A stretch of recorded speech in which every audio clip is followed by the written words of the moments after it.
Bonjour tout le monde. Donc, dans cette vidéo, on va voir la section 3.3.5, c'est-à-dire la distribution d'échantillonnage de P-bar et son théorème central limite. Donc, on avait déjà vu un théorème central limite pour la distribution des moyennes, c'est-à-dire que distribution des moyennes des échantillons. On va faire la même chose, mais pour une proportion. Ok. C'est-à-dire que si, par exemple, je vais prendre mon crayon, donc si on a une certaine population,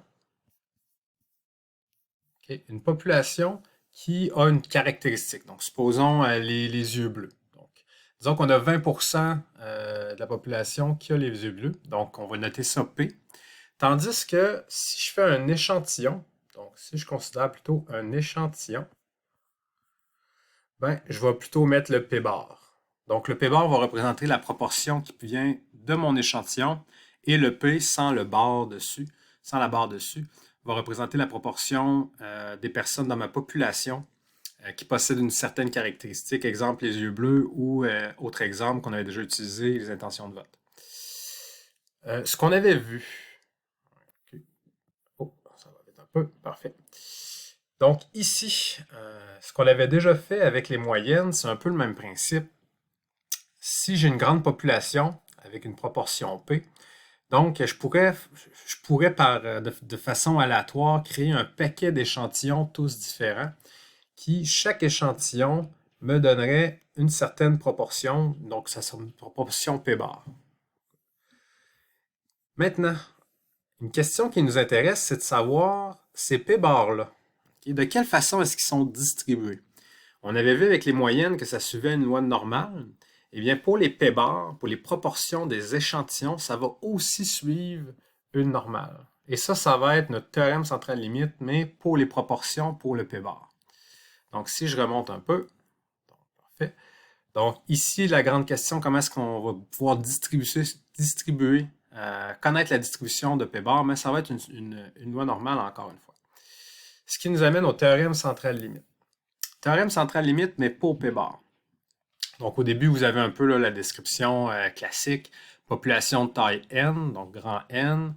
Dans cette population-là, ben, on a un P des individus qui possèdent une certaine caractéristique. Et le Q, okay, le Q ici, ça va être la proportion qui n'a pas la caractéristique. Okay? Donc, si, exemple, on a 20% de la population qui ont les yeux bleus, ben, ça veut dire qu'on a 80% qui n'ont pas les yeux bleus. Donc, tout simplement 1 moins P ou 100% moins le pourcentage P. Et dans la mise en contexte, ben, on prend des échantillons aléatoires de petite taille n, donc petit n. Maintenant, pour appliquer, donc quand est-ce qu'on a le droit d'appliquer le théorème central limite, donc les conditions d'application, super important, ben, cette fois-ci on en a trois. Donc la première, on doit avoir ici une taille d'échantillon plus grande ou égale à 30. On doit avoir le produit n fois p qui me donne un résultat plus grand ou égal à 5 et le n fois q finalement, donc le 1 moins p, qui doit lui aussi être plus grand ou égal à 5. Quand ces conditions-là sont respectées, okay, on est content parce qu'on peut appliquer le théorème central limite. Donc ça veut dire qu'on va pouvoir dire que le p-bar suit une loi normale. Dans toute loi normale, on a donc le paramètre mu et le paramètre sigma. Okay? Notre but éventuellement, ça va être de faire des intervalles de confiance, de faire des tests d'hypothèse en se basant sur ce théorème central limite-là.